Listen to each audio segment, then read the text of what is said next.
عندما نقول القافلة تسير والكلاب تنبح، حاشاكم، كتكون عايش حياتك بخير، كتقول راني بخير، راه ما كان ادي حد، عايش بخير مزيان، ما كاين حتى شي مشكل، الخدمه ديالك فيها مزيان، الظروف ديالك غادي معاها مزيان، المهم كتقول راني بخير. فاذا بك اش كيوقع؟ كتفاجئ بان واحد المريض نفسي، لانه واخا تعيا دير في المزيان، واخا تعيا طير، واخا كذا، غادي يخرج لك واحد المريض نفسي من الجنب وغتكون ما عاجبوش، فهمتيني؟ ما غتعجبوش. علاش؟ لانه هو مريض نفسي. واخا يكون العالم كله كيشهد بانك انسان مزيان ظريف، كتعامل، كدير، غادي يخرج واحد الشخص ويبقى يقلب فيك لان ما وصلكش. علاش هو يبغي ياديك؟ لان ما وصلكش بزاف عليه، فهمتي؟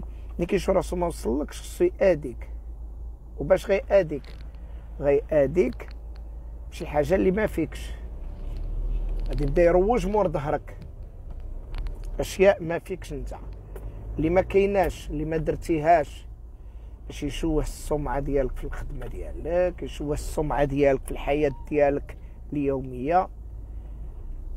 ويا غادي هو ديك الساعه راه كيكون فرحان ناشط دابا ديك الساعه هذاك، لان هذاك مريض نفسي ملي كيحس بانه قال وعاود ودار هضر في مور ظهرك والناس سمعاتو، واخا داك الشخص اللي سمعو راه يقدر يكون كان عارفك بواحد الصوره ويقدر ما يتيقوش، وهو راه كيروج مور ظهرك. كيشوف هذاك السيد انه راه بحال نجح، هو ما نجحش لان الاخر سمعو، واش تاق به ولا ما تاقش الله اعلم. هنا اللي كنقولوا، هنا كنطبقوا ديك القضيه، القافله تسير والكلاب تنبح، حاشاكم. لان داك الكلب راه اللي كيعرفوا حركات الكلاب، الكلب كيبقى ملي كيشوف راسو كيخواف، ماشي راجل كمثال، كيبقى ينبح من البعيد لان عارف راسو الا قرب لك غادي تشويه. هو مشوي اصلا بحب الناس ليك، كيكونوا الناس كيبغيوك، عزيز عليهم، بتصرفاتك المزيانه، وهو راه كيموت عرق بعرق، لان داك الناس اللي كيبغيوك هو ما كيحملوش، كيشوف ما عندوش اقبال، ما كاينش الناس كيهضروا يضحكوا معاه، ما كاينش الناس كيهضروا معاه، وفيما قرب لشي واحد كيشويه كينوض هو كيفكر باش ياديك في الظهر ديالك. هذا هو المشكل، هذا مشكل كبير،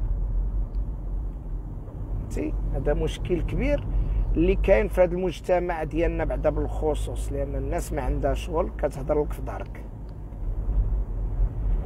هنا في هذه الحالات كيكون الا كنتي متسرع وشويه هذيك راه شحال من واحد دابا راه في الحبس ولا شي حاجه. علاش؟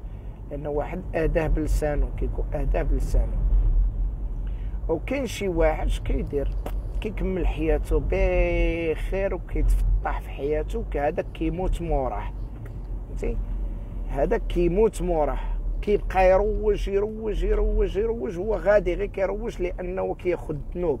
انا كنعرف واحد الشخص طير طرف من لسانه. علاش؟ لانه كيروج على الناس، وديما كش كيوقع له؟ كيتفضح، كيروج الكذوب وكيتفضح، ملي ديما كيطيح في مشاكل خايبه مع عباد الله.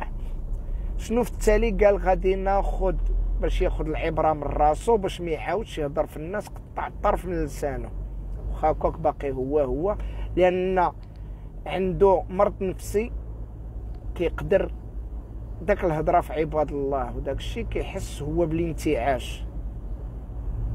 وهذا هو المشكل، لان هادوك النمام، والنمام الصاب يكون بحاجه اللي كاينه، النمام والكذوب، يهضر في الظهر بنادم بالكذوب.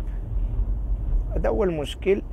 وتحياتي لكم. هادوك ما ديروهمش في بالكم، كمل طريقك وخلي بوزبال تابعك، خليه تابعك، راه معذب في حياته، مادام كيهضر لك في ظهرك راه معذب في حياته. ومساءكم سعيد.